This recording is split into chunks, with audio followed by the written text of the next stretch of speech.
आपका कुछ विजन होगा कि मैं कांगड़ा को या कुछ स्कीम्स हैं जो कितने % इम्प्लीमेंट हो जाएं, या कुछ मेरा विजन है या मैं कुछ ऐसा करूँ, ऐसा कुछ किसी को भी इस अवेयरनेस के बारे में पता करना हो या कुछ करना हो तो वीडियो से डायरेक्ट कोऑर्डिनेट करें। डायरेक्ट जो SBM के तहत स्वच्छ भारत मिशन है हमारा, इसमें थोड़ा सा हम बेहतर करें। ये कैसे पॉलिश अप करनी है, कैसे पैक करनी है, कैसे बेचनी है, आगे लिंकेज कैसे करनी है, इन तमाम चीज़ों का मतलब सिस्टम जो है वो वन अंडरस्टैंड वेल।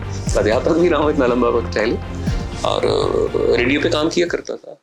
युवा वर्ग को हम कैसे गांव से जोड़ा जा सकता है या उनको कैसे एम्प्लॉयमेंट के कनेक्ट किया जा सकता है? जैसे मैं अभी सेल्फ हेल्प ग्रुप की बात कर रहा था, धीरे धीरे युवा वर्ग को भी समझ में आ गया है कि सरकारी नौकरियों में वो मतलब नहीं है। अपना जो रोजगार है ना, जिसको हम एंटरप्रेन्योरशिप बोलते हैं, वो है आज की डेट में। आप भी तो एंटरप्रेन्योरशिप कर रहे हैं ना, आप भी तो ये कंप्यूटर का कुछ डिप्लोमा किया होगा, सरकारी नौकरी में अप्लाई कर सकते थे। अब आप ही जैसे हमारे जो यंग बच्चे भाई हैं, वो भी गांव में जाकर ब्लॉग बनाते हैं, तो वो भी तो रोजगार है, वो भी गांव से जुड़ रहे हैं। आज की डेट में आपने एक चीज गौर की होगी, दिल्ली से आने वाले लोग वहां होम स्टे ढूंढते हैं जहां पे पानी बह रहा हो। जी, कुल्ले है ना हमारी, वो बह रही। तो अगर आप देखें तो बच्चे फिर से गांव से जुड़ रहे हैं, रोजगार ढूंढ रहे हैं गांव में। एक बार ये चीज क्लिक करने की देरी है, ये काम चल पड़ेंगे हमारे। और आज के 20 साल के बाद रोजगार उसके पास होगा जिसके पास खेती बाड़ी की जमीन होगी, और कोई रोजगार नहीं होगा। हम कब तक ये मतलब एक इन लकड़ी पत्थर ईंट और ये सरिये ऐसे रोजगार चला के रखेंगे? असली रोजगार तो एग्रीकल्चर है, वही रहेगा। आप देखिए ना, जो आपके तरक्की शुदा देश हैं बहुत ज्यादा, जहाँ नंबर 1, नंबर 2, नंबर 3 कौन से हैं? Norway, Sweden, Finland, New Zealand. और यहाँ पे सबसे बड़ा जो कंपोनेंट है वो एग्रीकल्चर है, हॉर्टिकल्चर है, फिशरीज है, नेचुरल चीजें हैं। तो वहां पे जो बड़े बड़े लोग हैं वो ये काम करते हैं। ये तो हमारे देश की भाग्य की विडंबना है कि यहाँ पे किसान को निकम्मा समझा जाता है, डाउन वो देखा जाता है। बाहर के देशों में किसान की बड़ी वैल्यू है। वहां पे बोला जाता है, यार तुम लोग क्या करते हो समाज के लिए? किसान हो, डॉक्टर हो, क्या हो? मतलब कि ये दो लोग हैं जो सोसाइटी को कुछ दे रहे हैं। हम क्या दे रहे हैं? कुछ नहीं, सरकारी स्कीमों को बस धरातल पे लाने की कोशिश कर रहे हैं। तो एग्रीकल्चर से तो बच्चे जैसे इको टूरिज्म से जुड़ रहे हैं, तो वो एग्रीकल्चर से भी जुड़ेंगे। इको टूरिज्म आज की डेट में देखिए कितना कामयाब हो रहा है। दिल्ली से एक पार्टी आती है, आप उसको त्रिउंड घुमाने ले जाते हैं। त्रिउंड ही क्यों ले जाते हैं? क्योंकि वो बाहर से आने वाले लोग भी उस गांव की ब्यूटी को देखना चाहते हैं। रहना लोग कहाँ पसंद करते हैं? नड्डी के पार चले जाएंगे, वो गुणा माता के मंदिर में जो घर है, नेचर में रहना चाहते हैं ना। कितनी कमाई हो रही है, लोग कितने पैसे कमा रहे हैं। लोगों ने होम स्टेज खोली हैं, गांव में खोली हैं होम स्टेज। आपने कभी होम स्टे देखी यहाँ कचहरी अड्डे पे? नहीं, गांव में होगी, खेतों के बीच होगी। तो ये गांव से जुड़ना ही तो है, एंटरप्रेन्योरशिप यही तो है। सबसे बड़ी एंटरप्रेन्योरशिप आज की डेट में है ही गांव में। खेतों के बीच में एक होम स्टे होगी जहां गेहूं उगी होगी। तो बचपन से जो लोगों ने कहा है कि पंजाब के वो सरसों से पीले पीले खेत देखने का मजा आता है, तो वहीं पे आएगा। तो अंत में रोजगार और सेहत जो है, थोड़ी सी सुविधाएं हो जाएं तो गांव से बेहतर कोई भी नहीं। सर, गांव के लिए कौन कौन सी स्कीम्स होती हैं गवर्नमेंट के पास, जैसे कि अच्छी डेवलपमेंट, जैसे आपने बताया मनरेगा बताया और बताई, तो रोजगार की कुछ ऐसी होती है कि वहाँ पे? देखिए, अब मैं ये इसी की बात कर रहा था जो हमारी NRL में है, नेशनल रूरल लाइवलीहुड मिशन। इसमें कई तरह के लोन हैं। बाकी बैंक से 12% पे मिलते हैं, हमारे माध्यम से 4 और 7% पे मिलते हैं। आप अपना कोई छोटा मोटा काम धंधा कीजिए, लोन लीजिए, इसके लिए आपको स्टार्टअप फंड मिलेगा, रिवॉल्विंग फंड मिलेगा, कम्युनिटी इन्वेस्टमेंट फंड मिलेगा। बड़ी बड़ी स्कीम्स हैं।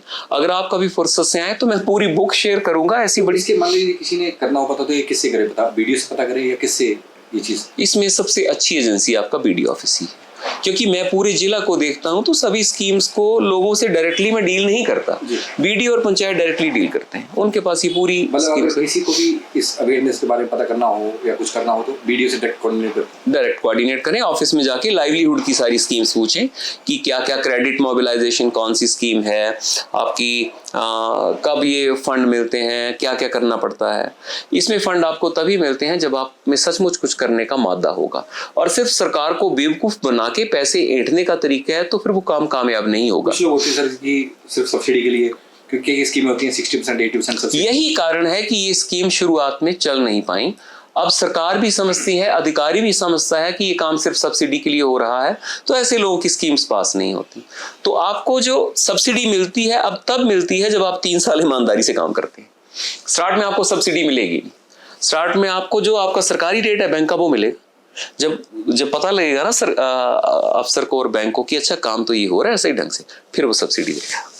तो अब वो चीज़ नहीं है कि सब्सिडी पे काम करना है तो आप सब्सिडी खा जाओ, ये कंसेप्ट खत्म हो गया। अब ठीक है, अब उन्हीं लोगों को ये पैसा मिलता है जिन लोगों ने सचमुच दिल से काम करना हो। इस बीच चैलेंजेस भी देखे होंगे आपने, कुछ लोगों के चैलेंजेस सुने होंगे कि यार मेरे को इस दिक्कत आई, कुछ ऐसा भी होता है? कोई भी चैलेंज जो है यार मेरे को ये काम कर रहा था। हाँ, ऐसी बहुत सी सक्सेस स्टोरीज हैं हमारे साथ पास। अगर ऐसी सक्सेस स्टोरी आपने सुननी होगी तो ये जो हमारा एक सेल्फ हेल्प ग्रुप यहाँ पे बैठता है कि ही मेरा शॉप खोली है, इनमें से किसी की भी इन्होंने भी बहुत कुछ चैलेंजेस आपको बताते होंगे लोग कि यार मेरे को गवर्नमेंट की स्कीम है, मैं इसमें ये चीज़ नहीं कर पाया, ऐसा कुछ भी होता है? ऐसे कई चैलेंजेस होंगे, लेकिन अंत में हमने यही देखा है कि चैलेंज चाहे कितना भी बड़ा हो, अगर आप ईमानदारी और दिल से काम करोगे हर चैलेंज खत्म होता है। और चुनौतियां तो नहीं होंगी तो इंसान पॉलिश अप कैसे होगा ना। कार्बन पे, कोयले पे प्रेशर पड़ेगा तभी हीरा बनेगा। ऐसे तो चैलेंज के बिना तो कोई भी काम नहीं है ना। आप भी सुबह उठ के आते हैं तो बैठे बैठे कोई काम नहीं हो पाता, आपको कुछ ना कुछ करना ही पड़ेगा। चैलेंज हर जगह पे है, बिना चैलेंज के कुछ नहीं है। अच्छा, आपका कुछ विजन होगा कि मैं कांगड़ा को, या कुछ स्कीम्स हैं जो इतने % इम्प्लीमेंट हो जाएं, या कुछ मेरा विजन है या मैं कुछ ऐसा करूँ, ऐसा कुछ? देखिए, मैं बाकी अधिकारियों या बहुत से अधिकारियों तरह ऐसे तो नहीं कह सकता कि, पर मेरा विजन ना इस समय हल्का सा 2 चीज़ों पे है, और वो डीसी साहब का विजन भी है। एक तो जो SBM के तहत स्वच्छ भारत मिशन है हमारा, इसमें थोड़ा सा हम बेहतर करें, किसी भी तरह से हम इस प्लास्टिक नाम की गंदगी को गायब करें लोगों के। दूसरा जो ये हमारा लाइवलीहुड मिशन है, जिसके तहत मैं जो आपसे शेयर कर रहा था, ही मेरा शॉप्स नाम रखा है हमने जी। इसमें बहुत सी महिलाओं को हम रोजगार दें, उनको एंटरप्रेन्योरशिप सिखाएं, उद्यमिता सिखाएं। अब देखिए, उद्यमिता या एंटरप्रेन्योरशिप क्या फर्क है। यहाँ से एक व्यक्ति जाता है पठानकोट, वहां से 1 क्विंटल आलू खरीदता है 4,000 रुपए का, यहाँ पे 6,000 में बेच देता है। कितनी कमाई हुई? 2,000। इसको बोलते हैं बिजनेस।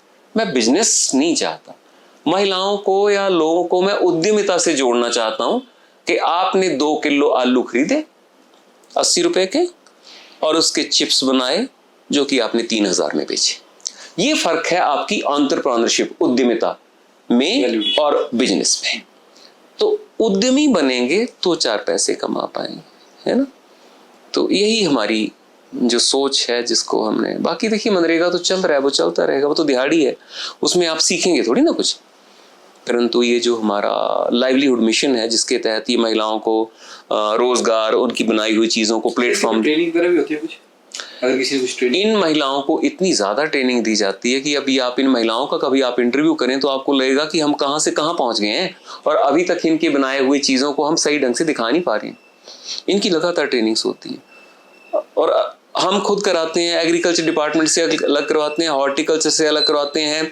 शिमला में इनकी लगातार ट्रेनिंग्स होती हैं। चीज़ कैसे बनानी है, कैसे पॉलिश अप करनी है, कैसे पैक करनी है, कैसे बेचनी है, आगे लिंकेज कैसे करनी है, इन तमाम चीज़ों का मतलब सिस्टम जो है वो सेट है। तो बहुत सी ट्रेनिंग्स होती हैं इसमें। सर, हिमाचल को बाकी कंट्री से, जैसे आपने बात की फिनलैंड की बात की, नॉर्वे की बात की, तो उन लोगों को उन कंट्री से क्या चीज़ सीखनी चाहिए? जैसे उनका हार्डवर्क। हमने ना यूरोपियंस से जो सीखा वो हमें सीखना नहीं चाहिए था, और जो सीखना चाहिए था वो हमने थोड़ा सा कम सीखा। वो पीपल बड़े हार्ड वर्कर हैं। मैं खुद भी बाहर जा चुका हूँ, रह चुका हूँ, घूम चुका हूँ। तो काम उनका थोड़ा डिफाइंड होता है, जो करना है वो उसको टाइम पे करते हैं। हम करने की कोशिश करते हैं, पर शायद थोड़ी हमारी जनसंख्या अधिक होने के कारण, या थोड़ा हमारा उतना स्ट्रॉन्ग वर्क कल्चर ना होने के कारण हम थोड़े से पीछे हैं। बाहर के देश में, जितने भी देशों में गया, उनका काम करने का तरीका बड़ा साफ सुथरा है कि 10 से 5 तक काम करना है तो काम ही करना है, 5 के बाद अगर उन्होंने मजे मारने हैं तो मजे ही मारने हैं। तो थोड़ा सा सिस्टम थोड़ा सा ठीक है, हमारा भी होगा, वक्त लगेगा। ऐसे भी हमारा देश भी बहुत बड़ा है, आबादी भी ज्यादा है, इतने बड़े देश में इतने सिस्टम को लगाने में वक्त तो थोड़ा लग जाए।